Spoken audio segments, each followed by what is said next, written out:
I've had a lot of conversations about Freud. I got pretty up in arms about people not doing the readings after I read Oedipus. Um, Great play, love Oedipus. And I really felt like it spoke to something about the human condition that was universal, although I couldn't quite put my finger on it for a long time. And so I started arguing in public to people who I know well and who I don't know very well that Freud was right, actually, and the Oedipus complex is right, and he's just misunderstood, and people really like to hold on to the parts of the Oedipus complex that are the incest parts, and they don't hold on to anything else. And no, just I got really mad about people not doing the readings. And then I was in the middle of one of these conversations when I had the epiphany that I had actually never read Freud. So I spent the last month reading Freud. I didn't read everything. I don't think that would have been even close to possible to do in a month. I'll list my bibliography here, I guess. I read The Interpretation of Dreams, Wit and Its Relation to the Unconscious, The Dissolution of the Oedipal Complex, 3 essays on sexuality. Boy, I read in the Freud archives, which is just that was cool. I don't think I'm really going to talk about it though. And I read a little bit of Moses and monotheism, and I might be missing something, but I don't have my notes up. So anyway, I did some of the readings to see if I still agreed with my unsourced opinion that Freud was right and the Oedipal complex is real, and the answer is yes and no. And that is going to be what I tell you about. Before I do that, though, there's this thing that Freud does that I really admire, which is in several of his books, in everything that I read, there would be a part, maybe not the, well, actually, no, even in the dissolution of the Oedipus complex, Freud knows how to hedge really well. So he would have a page, for example, in Wit and Its Relation to the Unconscious. There's a chapter, or there's a section on the comic.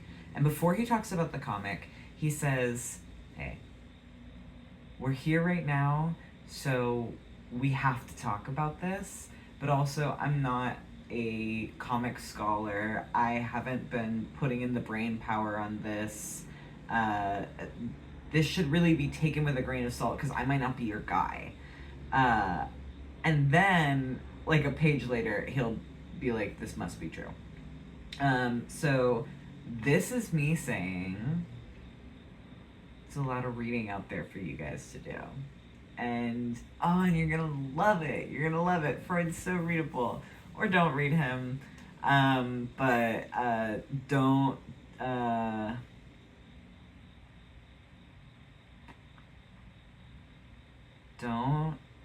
take everything as facts so much. I feel like I'm like, it's not that bad. It's not that bad. I don't need to be hedging this crazy. Let me tell you about Freud. Okay, so here's my background.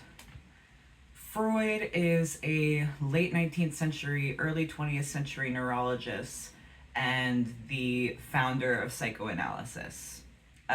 For full disclosure, I didn't Google anything. I did very little research on Freud's life. I only read one secondary source. So once again, grain of salt. This is a video of someone potentially a video of a dear friend of yours talking about something they have already told you many times.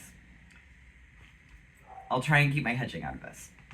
So, from what I have gleaned, or what I care to talk about right now, Freud is a big figure in a thought revolution that is around three big things, I guess. Biggest one, most important to me, is the unconscious. I don't know if Freud is the guy who came up with the unconscious in Europe. Seems kind of silly to me to think that, but hey, maybe.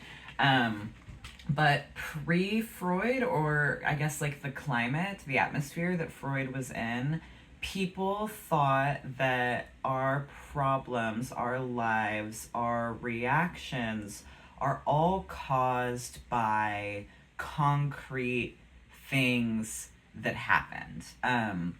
Freud, in his early life as a neurologist, actually had a theory that mirrored this sort of contemporary thought, which he called seduction theory. But it was kind of driving him crazy because seduction theory said, all right, I have these hysterical patients, which I will define as people who have reactions to things that do not make any sense. Like really extreme reactions to stuff. Google hysteria. Or don't read a book. Or Google it. He has these hysterical patients, and his seduction theory is that in their childhoods they were seduced either by a adult or by another child. And he has some patients who recount that to him. He has some patients that he sort of like perhaps pushes that on. But he writes letters to his friend, confidant, object of transference, which means guy who he put a lot of "you are my therapist" style stuff into, who is a really interesting character and I may or may not speak about. And he's like, hey, isn't it crazy that like all of my patients and everyone perhaps with neuroses have had these sexual situations happen to them in their childhood? Like, crazy that it's all of them, that it's every single one. And he eventually pushes through that theory and comes up with the unconscious, the Oedipus Complex, the castration complex, and a few other things. And basically, what he's saying with the unconscious is that not only everything that has ever happened to us, every stimulus that we've ever taken in through our senses, but also every thought that we've had creates a structure of our psyche. This might be a silly way to say it, but almost like the body of the mind. Not the mind as an unknowable black box per se, but the mind as something fast and made out of these abandoned structures from thoughts that we had as a child. I'm sure that everyone has seen media that depicts the unconscious. I keep thinking about if I were walking through a wasteland or whatever. Maybe a wasteland is a bad thing to say, but maybe I'm psychoanalyzing myself here now. I'm thinking about walking through ruins and seeing something that I see as a statue that is actually a machine, if that makes any sense. You know, a decorative object that used to be a functional object. So he continues with these complexes and ideas of the unconscious to talk about like everything, kind of. Like, he was a universal theory style dude. And I think that that's where people start having like these weird conceptions about Freud, which was what I was arguing about without having done the readings so feverishly, which is to say that the structure of the unconscious, these abandoned machines that have become just sort of like building blocks of who we are, they are abandoned through this process called repression. And there's also something to say about forgetting, which he also talks about. Repression is when you stop following a line of thought. You can reject it, you can just drop it, but it takes psychic energy to think about something. It takes energy to hold a belief, I guess. And as you see through your external experiences, beliefs within you, lines of thought within you, no longer making sense or no longer serving you well. And part of serving you well is, what if your line of thinking is putting a wedge in between you and the rest of the world? And if you're an infant, what if that line of thinking is putting a wedge between you and your parents who are taking care of you, or your caretakers, rather? And you drop that line of thought, and it sort of falls out of the energetic claim of attention and consciousness, and it's like taken into the unconscious. And so the unconscious is huge, vast, way vaster than anything conscious. And guys, this is so hard. So these lines of thought are taken into the unconscious through this sort of liminal purgatory style space of the foreconscious. The foreconscious is stuff that you have access to, that you could put your attention on if you wanted to, but you don't necessarily.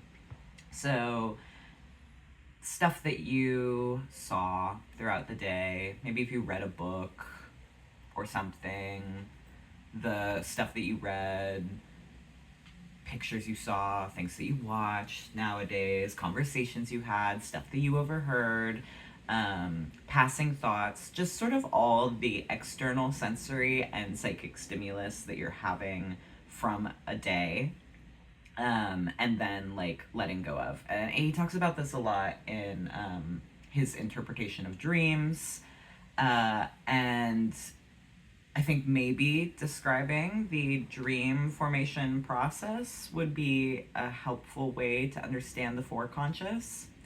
You know how you have a dream and you'll be like, okay, well, that was like pretty mundane, but I felt really weird about it.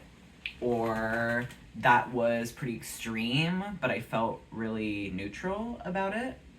And then also, if you are a dreamer, remembering your dreams, you might know and notice that there's a lot of stuff from like the previous day that comes into your dreams, especially if you are not doing any substances, and have a free and clear mind for dreaming in. What Freud says forms the dream is something from the unconscious, which is vast, which is huge, which is filled with stuff and energy, sort of like potential energy, I guess. Because you have everything you've ever experienced, just sort of as like a mass. It's kind of like how you have to turn compost or it catches on fire, right? I saw that in The Simpsons once. I might be wrong, but it gets hot in there because there's all this energy, there's all this mass of stuff, and it wants to, or it often has these sort of flare-ups. But there's so much stuff in there that it would be devastating, or debilitating to be able to put your conscious attention into the unconscious. because you could just like get stuck in there. I don't know. This is something that I don't understand necessarily that well. But there is a sensor that he talks about, sort of a screen in between the unconscious, the foreconscious, and consciousness. To get through that screen, because the unconscious, it's gonna get out there because it's part of us. It's us, you know. It's a huge part of what makes up the mind self that we have a conception of. The unconscious wish, because that's what he talks about a lot, it's a wish, a desire, has to sort of shape itself in a different way to get through that screen and to bring itself to consciousness, to be able to interact with consciousness. And so what it does is it kind of hides behind a rock in the foreconscious. The example that Freud gives is he's like, hey, you guys know how if you're an American, you can't be a dentist in Austria? Unless you go to Austria and you hit up another doctor and you're like, hey, can I use your name, Austrian doctor, on my sign, me American dentist, so I can practice my American dentistry here? And then he goes on to say, the most busy Austrian doctor is not gonna say yes to this because he's busy. So you have to get sort of a more low level, low attention, low energy Austrian doctor, parentheses, thought in the foreconscious, that the unconscious hides behind and brings itself to consciousness through. So that's also why in dream interpretation, people will say stuff that sounds crazy, where you're like, yeah, I had a dream about like a horse doing something, or I think I didn't read the Little Hans thing, but like famous Freud conception, potential misconception, I don't know. Famous Freud conception is a little boy says, I had a dream about falling off of a horse and it was really scary, and Freud is like, you saw your parents having sex and it messed you up.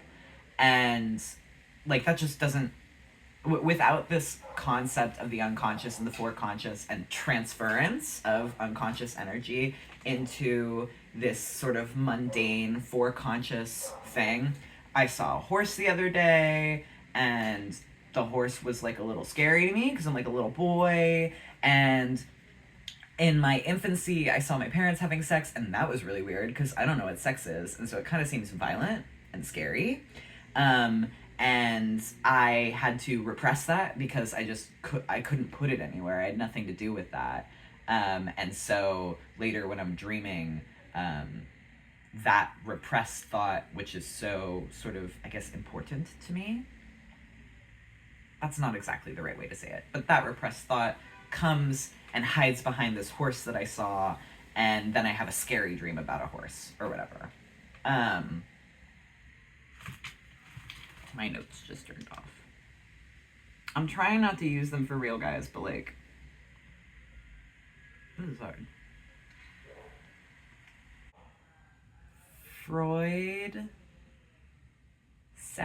Freud's universal theory about this repression and transference of repressed energy stuff to accessible things through the disfiguration of the repressed thing. The reason why he is always talking about sex all the time is, in his opinion, that is like the number one thing we have to repress. And so we get to the Oedipus Complex, which is, I feel like that's what most people know about Freud, is the Oedipus Complex, because what I hear from people is, you want to have sex with your mom, you want to kill your dad. And then people go and they like search for that in themselves, and they sort of laugh it off because they're like, no, I don't have those desires within me. And I'm like, that is the point. That's the point of Freud. That's what he was saying. is that you don't anymore, unless you're messed up in the head, which, whatever. Anyway, so Oedipus Complex. The last stage in the sexual reproductive cycle is breastfeeding. You had a baby through having sex. Your hormones are changing through having a baby. You give birth through that baby that came into this world through sex. Your hormones produce milk in your breasts. You feed your baby with that milk, who is your, offspring, your reproductive object, or whatever. And I'm like a little baby, I'm a little infant, I'm drinking some milk out of a breast. And I'm getting really satisfied because I'm hungry, and that's like a lot of what is existing inside of me is physical needs that need to be satiated, like sleeping, like being hungry, like defecating. And I'm drinking it up. Sorry, guys. Sorry for doing that. I'm drinking it up, and I'm like, I'm so satisfied. I have this, like, beautiful feeling of satisfaction within me because of how full I am. Not hungry anymore. And this satisfaction is something that he relates to. I think I'm going to get these words wrong. But he relates this to primary sexuality. It's also why he says we use terms like sexual appetite. But I'm an infant. I don't know anything. I don't even speak a language yet. And so I am relating this satisfaction to love, which I'm not going to define here because I don't think I could do it well. But I'm like, I love my mother because she is feeding me and I'm getting real satisfied after. And I love her so much. And when I want to do something, I want to do it with her.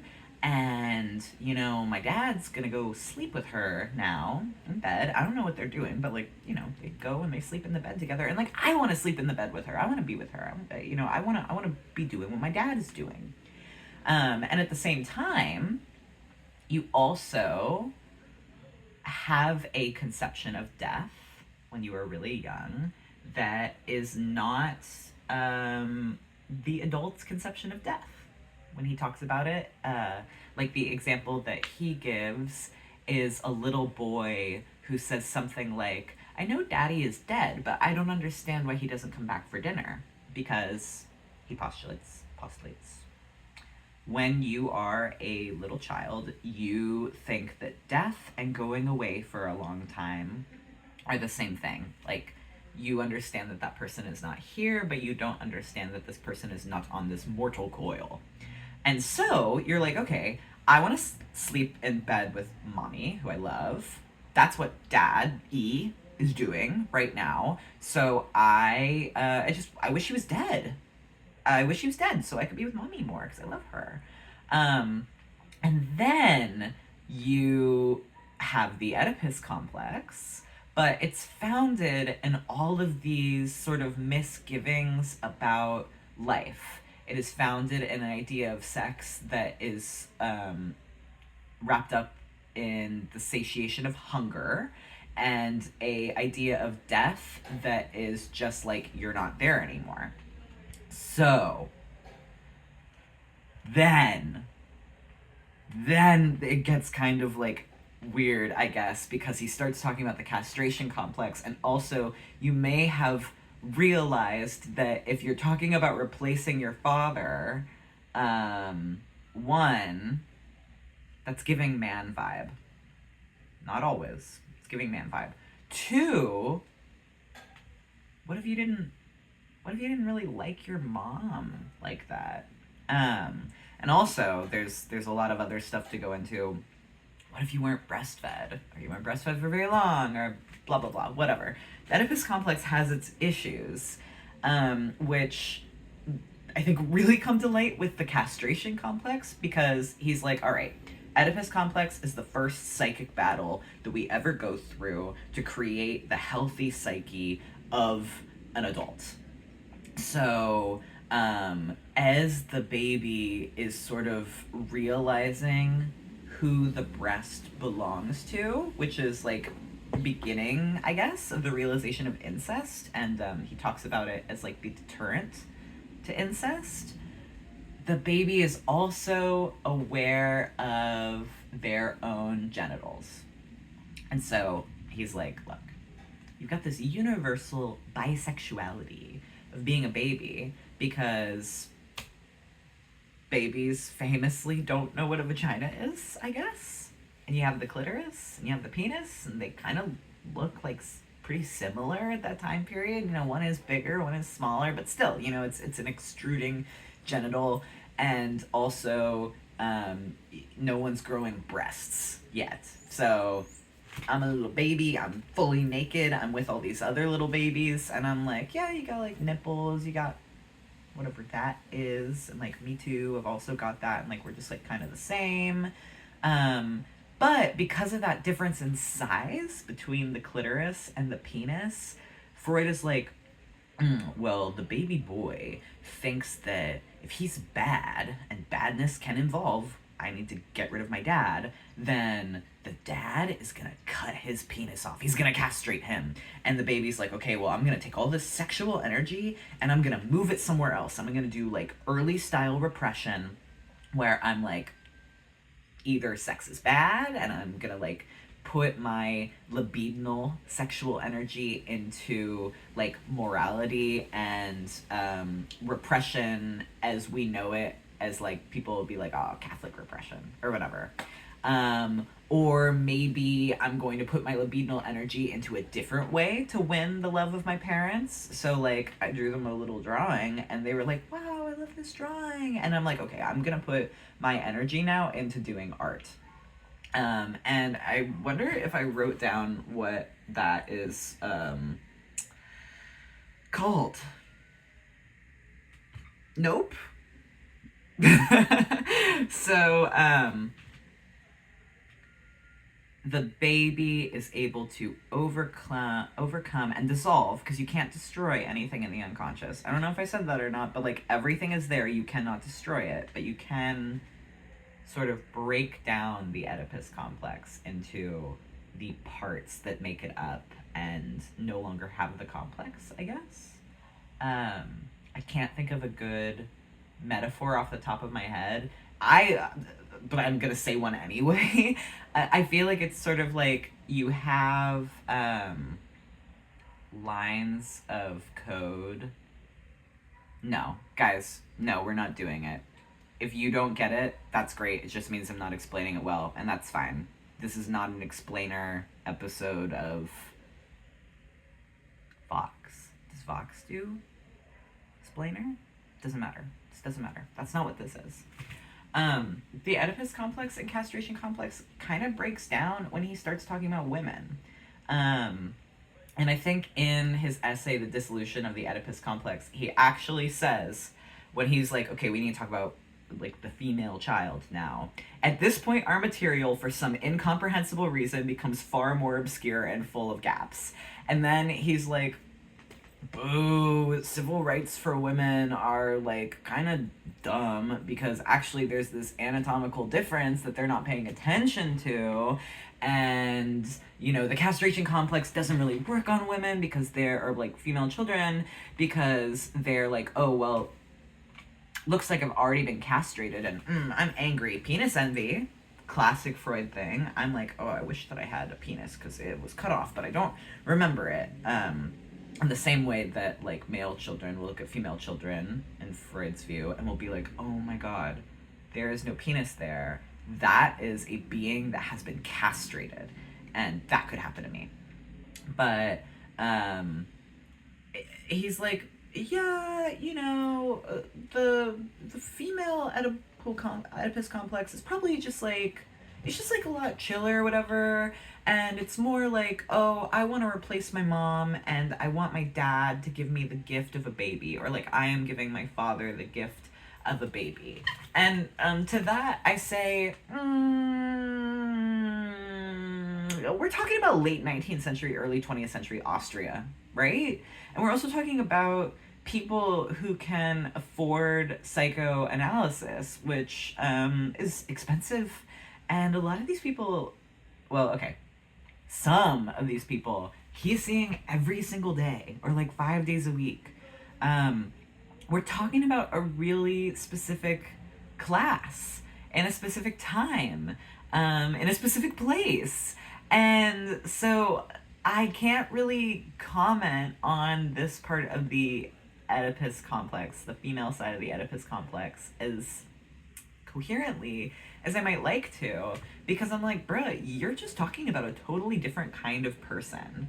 But then he also has this great quote that I don't think I wrote down. But he has this great quote where he's like, yeah, I think that the female Oedipus complex is sort of more related to external social stuff than it is about this like family romance and like the sexual dynamics, and it kind of falls apart. However, I also didn't read any of the stuff that he wrote about women because I didn't feel like it. Like, I wrote it down in my notes, I got a little bit behind on my reading, and I thought someone else can and will and has read this, so I'm good. But like, I have questions about this that I bet could be answered from doing more reading. So if you have questions about this, look into the readings. Yeah. So that is the Oedipus complex, castration complex, and the unconscious in Freud. We good? Everyone following? Is this working?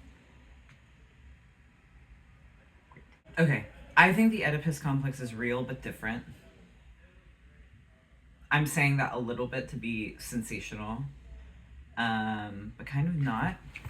Let me tell you everything that happens in the play Oedipus. So, play starts, there is a plague in Thebes. All these men specifically are being affected by it, or at least that's what the chorus are saying. They're like, oh, kernels are hardening in the shells of the seeds. Women are giving birth and the babies are just instantly dying. There's a horrible plague. Oedipus shows up. Recent-ish king of Thebes. He's limping a little bit. And he's like, what can I do to stop this? And he looks at the chorus, which is the men of Thebes of various ages. And he's like, guys, I know. Guys, I see your pain. I see your suffering. It hurts me like 100 times more than it hurts you because I'm seeing it. And I'm the king of Thebes. And guys, like, whatever I can do to stop the plague, I'm gonna do it. And then his brother-in-law shows up, who is the brother of the queen of Thebes, Jocasta. His brother-in-law Creon shows up, and he's like, hey, great news. I just went to the oracle at Delphi, and the oracle told me that there's a way to end the plague. We just need to cast out or kill, get rid of, whoever killed the last king of Thebes, Laios. And Oedipus is like, okay, yeah, and like goes on this big tirade where he's like, whoever this men or men's are,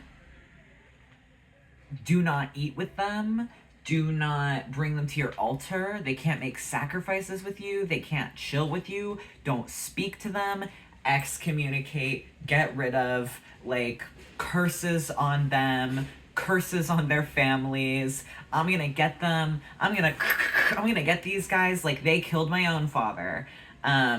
But who did it? Laios was killed right before I came to town. You know, I rolled into town and the Sphinx was here, hypnotizing you guys. I think. That wasn't Oedipus speaking, that was me thinking, I think. Sphinx is here with his riddle. I'm like, easy peasy, what walks on 3 legs, 2 and 4, 4, 3, 2, whatever. A man. I know men.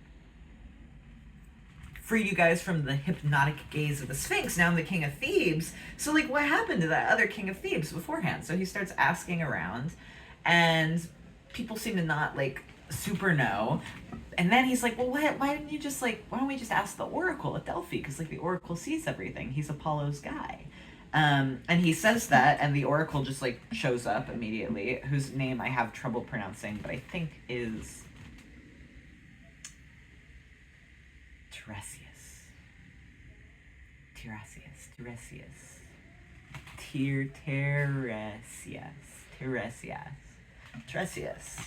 Shows up, and he's like, this guy, sorry, I'm trying not to curse. I don't know why, but I'm not. This guy. And he doesn't want to speak to Oedipus. And Oedipus is like, why aren't you going to speak to me? Like, you're being really difficult. You're kind of obstructing my investigation right now. Tiresias is like, you don't want to hear it. Like, please don't make me say this to you. Let me just leave. They have this long back and forth fight where Oedipus really shows himself to be sort of like hard-headed. There's this great line later in the play where someone says, it's obvious that you hate to yield and yield only when forced. And finally, Tiresias is like, fine! The reason why I didn't want to say anything is because it's you. You're the one who did it. Autoshare is the word they use. The man whose hand did the deed, I think. I don't speak Greek. He's like, you did it. You're the murderer. You're causing the plague. You're the one who needs to go. Oedipus gets pissed. Really angry. Pissed is not a curse word, apparently. And he's like, okay, this is my brother-in-law Creon, who is trying to take the throne from me. And actually, I bet Creon did it. I bet Creon is the murderer, and he doesn't want anyone to know that he's the murderer. And so he is framing me in this way. He has a conversation with Creon where Creon is like, you're acting crazy, bro. Why would I do that? Why would I kill my sister's husband and then, one, not try to take the throne immediately? I don't think he says that, but like, bro, if you're thinking it's a political murder, whatever. I don't know. Whatever. And then, two, I'm like extremely powerful and I am not culpable to anything the way you are. Everyone knows to get to me, everyone knows to get to Oedipus, to you, they have to go through me. Also, you gave me the same amount of power as your wife, who is, like, the second most powerful person in Thebes. Like, it just doesn't make any sense why I would do this. And Oedipus gets, like, really, really mad and is like, I'm gonna banish you. And the chorus is like, please don't banish him. And then Creon is basically like, strike me dead right now. Kill me, gods. Right this instant, if I'm lying, do it. And the chorus is like, he's made himself holy with his prayer. Oh my God, Oedipus, oh my God, please, don't throw him away, please, Oedipus, like, please, we love Creon. And Oedipus is like, fine, but you know, by saying, please, don't get rid of Creon, you're saying get rid of me. And everyone's just sort of like, and then Jocasta, Oedipus's wife, Creon's sister, shows up, and she's like, what is everyone yelling about right now? And Oedipus is like, actually, I think the chorus is like, yeah, Oedipus thinks that Creon is, like, setting him up with the prophet of Delphi or whatever, and, like, Oedipus got really mad, and there was a big fight. And Jocasta is like, Oedipus, don't worry about oracles. Like, I actually really don't even believe in oracles because Laios, who we're all thinking about right now, former king of Thebes, my dead husband, he had this prophecy given to him, which I will now recount to you. I was pregnant. The oracle told him that the baby that I was going to have was going to kill him. And so he had my baby's ankles pierced together with a leather thong and tied up, and gave him to a shepherd. And he was abandoned on the mountain, I want to say Kytherion, because that's how I like to pronounce it. He was abandoned on the rocky cliffs of Kytherion, and he died. And so, you know, that baby that was supposed to kill Laios never did. And also, like, consequentially, I was supposed to have sex with that baby eventually. But that also never happened because that baby is dead. And, like, isn't that A really good reason to not trust oracles. because you know that this baby was killed and this thing didn't happen, and then she reveals that Laios was killed right before a crossroads, slain by some foreign bandits. And Oedipus is like, wait, while I was listening to your story, which was just recounted here in this video out of order, I had this flash of a memory. And he talks about it like stuff coming up from the ocean, which is so Freudian, guys.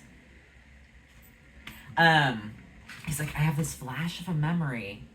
And then he recounts to Jocasta this time that he killed some people at a crossroads. And he's like, so, as you know, wife of mine, my parents, king and queen of Corinth, which is just like a city, state, country, something that has a king. Also in Greece, I assume. I don't know. Love my parents, but one day I was at a banquet or something, and this guy was like, hey, you're a bastard. And that really freaked me out because in Greece at that time period, and also in many other places, but in Greece in that time period, that was really, really serious. Like, that is an extremely serious accusation. Oedipus gets really messed up about it. And he's like, okay, well, I'll go to the oracle and I'll be like, okay, is this true? Like, who are my parents? Am I a bastard? He shows up to the oracle, and the oracle is like, well, you're gonna kill your dad and have sex with your mom and have children with her. And Oedipus was like, wow, that's the worst thing I've ever heard. So I'm gonna leave. And he's like, yeah, so I'm fleeing because I don't want to do this with my parents. And on the road from Corinth to Thebes, I meet this band of travelers. There's an older guy on a chariot, and then there's like 5 people with him and a messenger. And one of the men not on the chariot is like, get off the road, and pushes me. And I'm like, bro. And I punch that guy. And then I'm like walking on the side of the road, me, Oedipus, I'm walking on the side of the road, and right as I go next to the chariot, the guy in the chariot has this big club with like claws on it, and he hits me in the head really, really hard and like wounds me with the claws. And guys, you know what it feels like to be hit in the head, I'm sure. Not necessarily with a club, but like that bright, bleeding, painful, sparkling feeling. Like, it can make you crazy. And I hit him with my staff, and he fell backwards, face up, old man on the chariot, and he died. And I, like, killed everyone. There, I killed everyone. So Jocasta, like, you know, did anyone survive this Laios thing? And she's like, yeah, one person survived who was there, but that guy, a shepherd who was a slave of the king, when he returned to Thebes, everyone's rejoicing because the Sphinx and its hypnotic gaze is gone. This guy sees that Oedipus is king, and he's like, no, please, please take me away from here. I would like to go live in the mountains. And Jocasta is like, well, you know, you were there when my beautiful husband was murdered, and like, you deserve that much at least. And like, yes, I will. You don't have to live here anymore. And so Oedipus is like, send for this guy. And as the shepherd who witnessed the murder of Laios is being sent for, this messenger shows up. And the messenger is like, Oedipus, your dad died in Corinth. The king of Corinth died. And the people in Corinth want you to come home. They want you to be king. Like, I know it's sad news, but also, like, good for you. They want you to be king. And Oedipus is like, well, and then Jocasta's still, you know, with them. And Oedipus is like, well, that's kind of crazy, because I was supposed to kill my dad, but, like, maybe I killed him because he missed me so badly and he wanted me to come home. Or, like, maybe oracles aren't real, but also I really don't want to go back there because my mother is still alive and I'm still really worried about having sex with her because the oracle told me that, and I do, like, still sort of believe it. And the messenger is like, no, like, don't worry about it. Like, that's fine. And Oedipus is like, what are you talking about? And the messenger is like, well, you're not related to them. And Oedipus is like, what? And the messenger is like, yeah, so, you know, when I was, like, a younger dude or whatever, I met this shepherd on the side of a mountain, and I was like, oh, seems like you have a little baby in your arms with its ankles pierced and tied together. You want me to take that off your hands? And the other shepherd is like, great, I was supposed to kill this baby, but here you go. And I, the messenger, just happened to be friends with the Queen of Corinth, and the King of Corinth was sterile. Too bad, couldn't have any kids. So I gave her that baby. And that was you. And so, yeah, you're not related to them. And, like, Jocasta is hearing this while the messenger's saying it, and she just, like, leaves. And Oedipus starts having, like, a panic attack or whatever. And then the other shepherd shows up, and much like the oracle Tiresias, he really does not want to speak to Oedipus. Like, he is really being forced to say what he has to say. But Oedipus is like, I just need you to, like, clear it up for me. Like, I need you to tell me right now, did I kill Laios, and also is he my dad, and is Jocasta my mom? And the guy is like, yes, you are that baby. It's all coming together. All the prophecies are clicking into place. Where's Jocasta, by the way? And Oedipus is like, she killed herself for sure. Like, for sure. She figured it out, and she, you know, hung herself over there. And I'm going to take these golden brooches from her clothing and just stab my eyes out because it has been revealed to me. And then there's some other stuff that happens at the end of the play, but that's like the meat of what you need to know. Why do I think that the Oedipus complex is real based on Oedipus the play? Is this thing within me that is really spoken to by the scratching away at the truth. Because Oedipus is about Apollo, like the Oedipus, which is what the scholars say to distinguish from Oedipus the actor from Oedipus the play. The Oedipus is the play. The Oedipus is about the experience of Apollo. Greek gods are not deitized versions of, like, concepts. I think that is how they're often viewed. Greek gods are verbs. So you can experience Apollo, and the experience of revelation is called Apollo. And Oedipus is a mythological great figure. I don't know a lot about him, but he's either in the Iliad or the Odyssey. I think it's the Odyssey, but I don't remember. And he's famous for being the hero that saves Thebes from the Sphinx. And in one of the Freud works that I did not fully read. I read a couple pages. I might go and revisit it because it seemed very interesting. Moses and monotheism.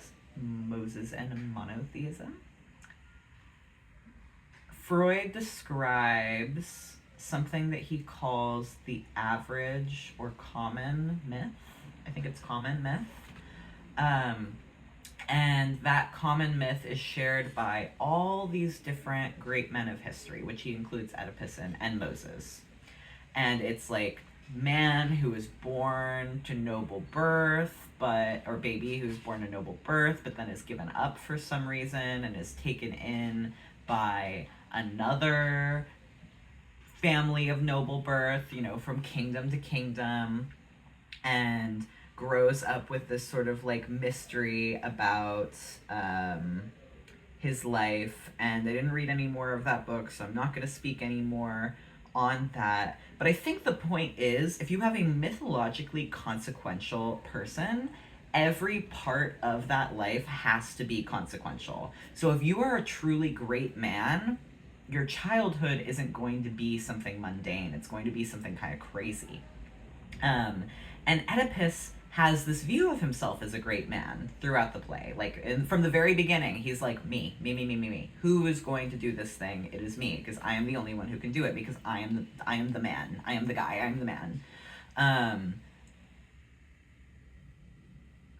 And he feels within himself, or he is sort of forced by external circumstances that are feeling what has happened, because this plague in Thebes that is opening up this old wound is caused by miasma, which is like a pollution that is like somehow related, I guess you could say a moral pollution, but also real pollution with particulates, but caused by a moral issue, like something horrible, like killing your dad and having sex with your mom and having kids with her. That is so horrible that it can cause a physical reaction in a population around the place that the event happened. And Oedipus is just picking at it. And he doesn't necessarily have a choice politically, because he's the king and he said that he's going to solve all this stuff. But there's also part of him that definitely doesn't have a choice sort of psychically. And he is just delving into this unknowable, forgotten, unconscious part of his life, his infancy. And when he finally reveals the truth of his infancy, when he finally reveals the truth of his life, he's like, it's like when I was a kid and I would see like a scary image on TV, and like the millisecond I saw it, like hands up, I can't see it anymore. He has this moment of revelation of Apollo, of understanding of his life, and it's horrifying. It changes him fully into a being of, might be the right way to say it, of agos, which is what is holy and cursed. And this is what is making me really be like, no, guys, the Oedipus Complex is real. Like, there's something real here. Is my own obsession with agos, that which is holy and which is cursed, through the same means. And because of the nature of this video and where I'm putting it, I don't think I'm gonna get further into my own thoughts about it, or like my own relationship to it. But it's about like the Oedipus complex to me is about wanting to know the truth of something unknowable or that should not be known. The Oedipus complex to me is like a human person who really exists, is the same drive as the drive within me to figure out what is real, which comes and goes. Like, there are times in my life where it doesn't matter as much to me what is provably real because of the feelings that I have, which maybe is belief, right? Or faith. But there are times that are very destabilizing, I'll say, where I will be looking for the truth of what is real. I will come up against a belief I have, and then I'll be like, source? And it's nothing. And sometimes it is a belief that is fundamental to my life. I feel like the play Oedipus, while it is not an everyman play per se, especially because this is some like drama theory or whatever, Oedipus's fame is around answering the Sphinx's riddle, right? Which I don't remember exactly how it goes, but it's what walks on 3 legs in the morning, 2 legs in, or sorry, what walks on 4 legs, 2 legs, and then 3 legs, and the more legs it has, sort of the worse it walks. And the answer is man. For Oedipus, he shows up on stage 2 legs. Man, he's the man. Middle of the play, you start really revisiting his infancy. So he's on 4 legs. He is the crawling baby who also can't crawl because his feet are pierced together and tied together. And then in Antigone, which he does not show up in, and Oedipus at Kolonos, which I would love to read and haven't. So, once again, maybe I'm not your guy. At Oedipus at Kolonos, he is blind and still has this foot problem from infancy, and so he's walking with a stick. So Oedipus is sort of taken out of the everyman mythology in that way through the play, through the breaking up of his life cycle, I guess. But I don't know, guys. There's something about picking at stuff that I do think is part of human nature. Because, I mean, part of the Oedipus complex, part of the importance and the, ridicule, I guess, that the Oedipus complex gets is that it's supposed to be universal. Which is another thing I really admire about Freud. He's trying to do universal theories, and something about universal theories is, I don't think that we will ever have enough language to have a universal theory that works. There's too much going on, you know? It's like I'm trying to figure out if I'm in reality or if I'm in a dream or if I'm in a thought or if I am in a like simulation of a dream or a thought. Well, in reality, I'm in like the pore of a bone of a being of which all pores are a different reality, thought, construction, blah, blah, blah. You know, like, we can't know. And that's part of the Oedipus thing that also really interests me is you can't know. You have it in you. It already exists, and this is the unconscious. It is already fully within you. It is already creating you. But it is not the same thing as knowing in the conscious sense. And then what I've been thinking about from there is, okay, well, pivot. How much consciousness do you need to have to be conscious? Because it kind of seems like what we have is a drop in the bucket. 1 drop of consciousness to a bucket of unconsciousness. And then, guys, what I've been thinking about, which perhaps I will end this all here because it has been a little disorganized and rambling, but guys, I'm doing my best. Let me talk about my beliefs, my personal beliefs, right now at this moment. I think a lot about multicellular life and the evolution of multicellular life from single cell life. There's a lot of reasons that a single cell organism would evolve, does evolve into a multicellular organism. It seems to me like the really big ones are environmental stress, lack of resources, and high predation. Those three things I think are really good metaphors for, I'll just say, a lot of stuff in any life, including human life. And so I've been thinking for a while about forming multicellular organisms with humans as cells. Metaphorically, not metaphorically. I'm not a scientist, guys. I am just a guy. I recently had this revelation about specialized cells, and which had to do with me seeing these telephone wires in my neighborhood get these big orange clips on them. Kind of looks like clips. They're rectangular and they go along the wire, and they kind of give like Band-Aid vibes. And I kept seeing them, and I kept saying to myself, these are not Band-Aids. Don't think of them that way. This is not a body. This is not an organism. This is electrical lines. Don't think about it like a body, because you're deluding yourself.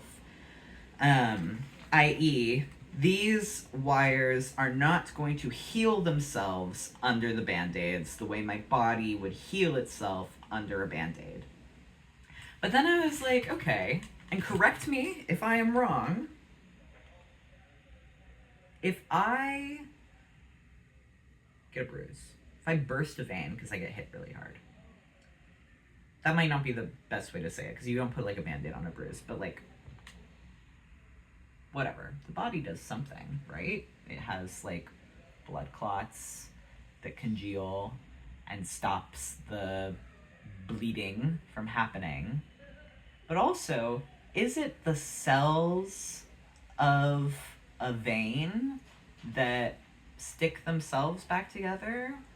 Or are there other specialized cells coming from other parts of the body that are repairing that? Which, once again, I don't know, correct me if I'm wrong. My gut is telling me that we have other cells that are helping, or like other things.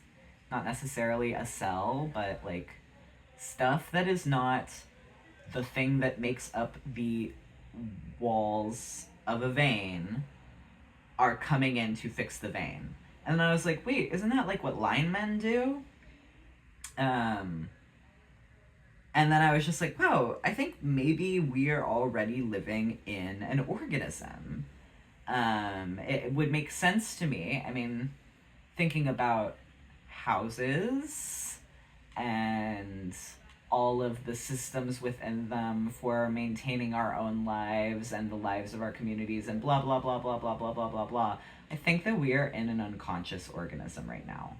Maybe, maybe not. Maybe it is conscious. But then the question is, how much consciousness does an organism need to have to be conscious? That's it. That's it, I guess. You fill in the blank about what I'm thinking about, I guess, with whatever you're thinking about.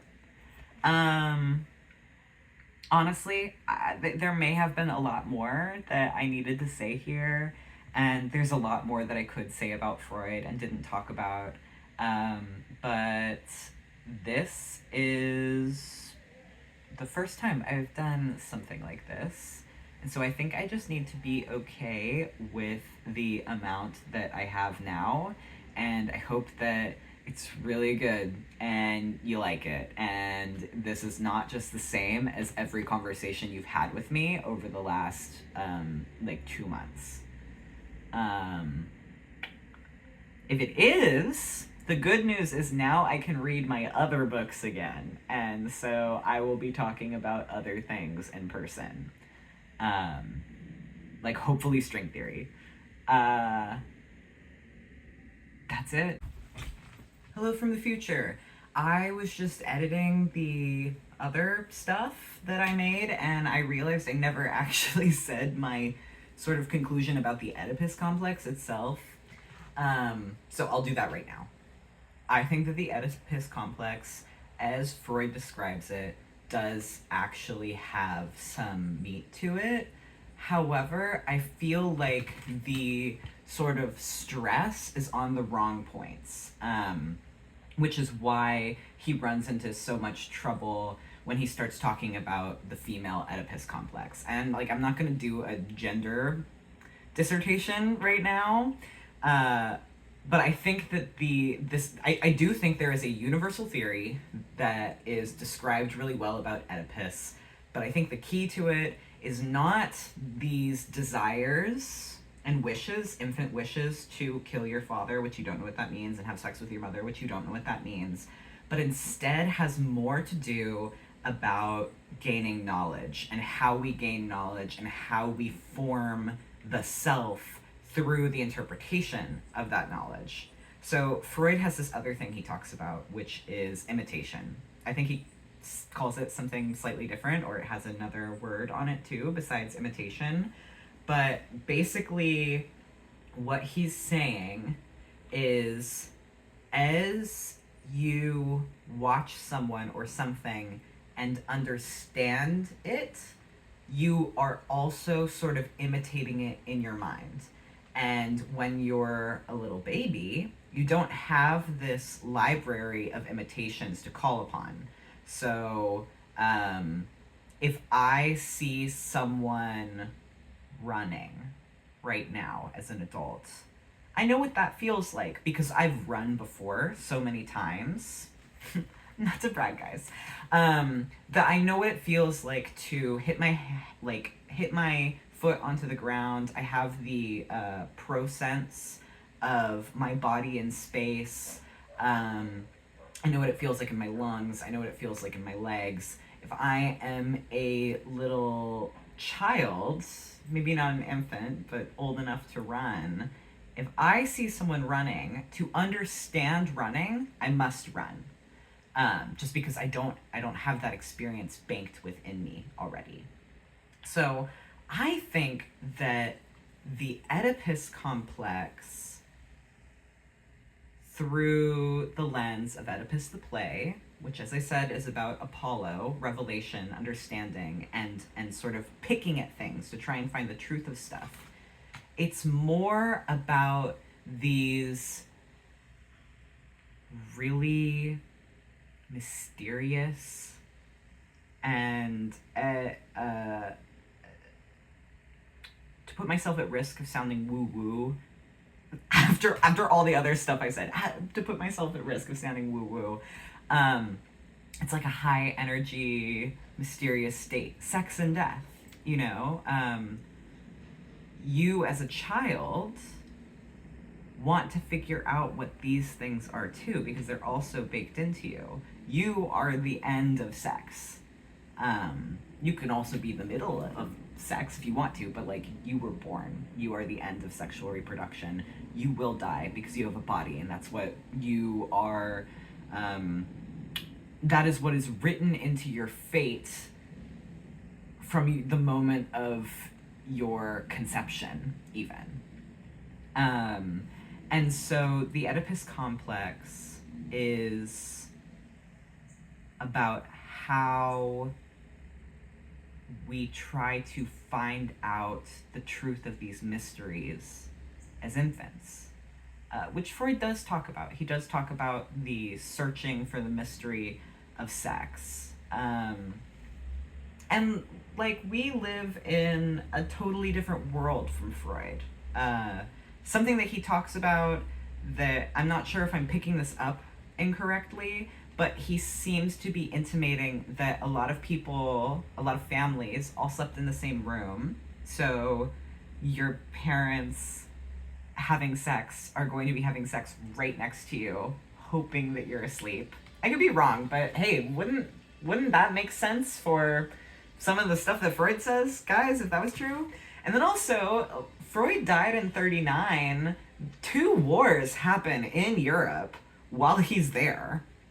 And also, childhood mortality in Europe is a lot higher back then than it is right now. So you're coming in contact with sex and death a lot, and you don't know what it is. And so the imitations that you're going through in your head are going to have to be with um, people that you know and are around.